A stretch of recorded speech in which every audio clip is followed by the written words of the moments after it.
Assalamualaikum warahmatullahi wabarakatuh. Perkenalkan, nama saya Wanda Sylvia Ardana, NIM 1820019. Saya dari Prodi S1 Administrasi Rumah Sakit, Institut Ilmu Kesehatan Bakti Wiyata Kediri, Fakultas Teknologi dan Manajemen Kesehatan. Di sini saya akan menyampaikan dan menjelaskan tentang faktor penyebab kematian ibu.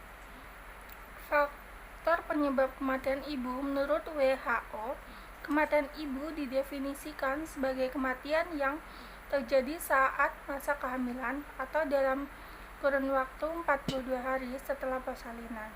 Di Indonesia, angka kematian ibu atau AKI masih tergolong sangat tinggi. Ada beberapa penyebab kematian ibu. Yang pertama, perdarahan postpartum atau PPH.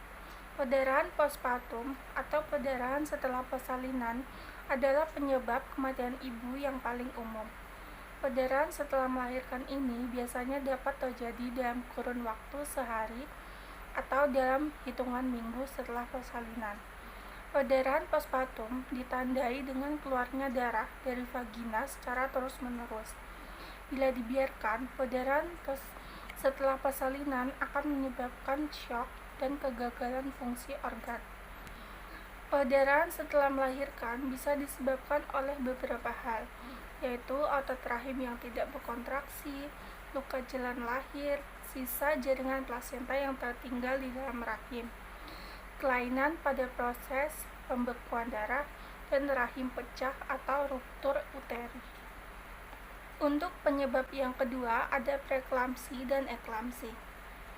Komplikasi kehamilan seperti preeklamsi dan eklamsi juga bisa meningkatkan risiko kematian saat hamil. Preeklamsi ditandai dengan tekanan darah tinggi, ditemukannya protein dalam urin, dan pada tingkat lanjut akan terjadi kerusakan organ.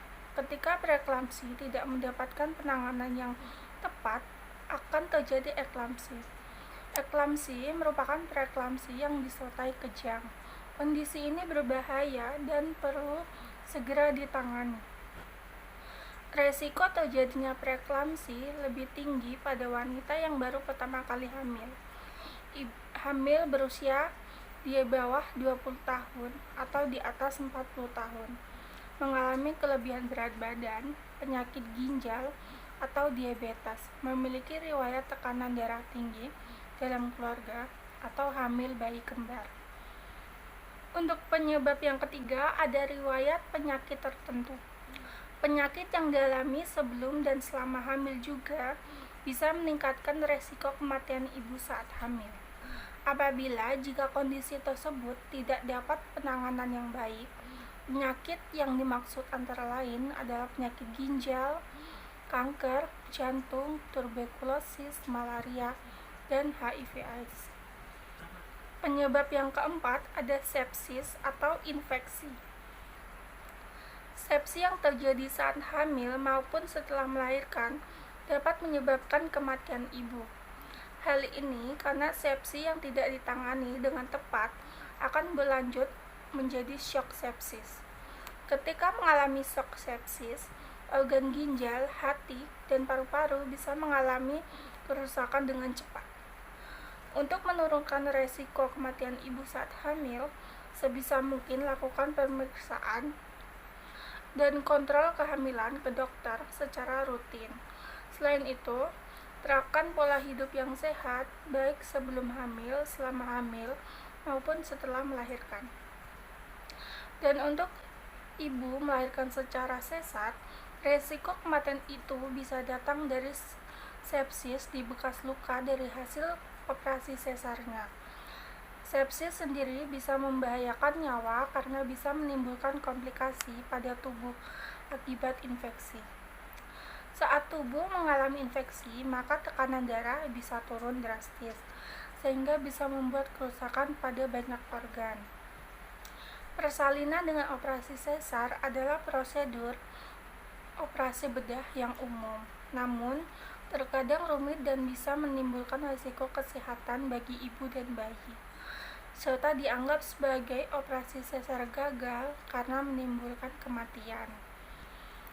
Mengapa angka kematian di ibu di Indonesia ini masih tinggi karena jarak kehamilan yang terlalu dekat, tidak adanya pemeriksaan kehamilan dan perawatan masa nifas, kurangnya tenaga medis, dan tidak ditangani di fasilitas kesehatan yang memadai, kurangnya pendidikan serta kesehatan reproduksi.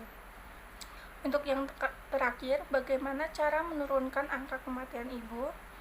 Dalam rangka menurunkan angka kematian ibu atau AKI di Indonesia, Kementerian Kesehatan menetapkan strategi operasional, yaitu menguatkan puskesmas dan jaringannya, penguatan manajemen program dan sistem rujukannya, meningkatkan peran serta masyarakat, kerjasama, dan kemitraan. Mungkin cukup sekian penjelasan dari saya tentang faktor penyebab kematian ibu. Apabila ada salah kata maupun penjelasan yang kurang dimengerti, mohon dimaafkan. Sekian dari saya. Wassalamualaikum warahmatullahi wabarakatuh.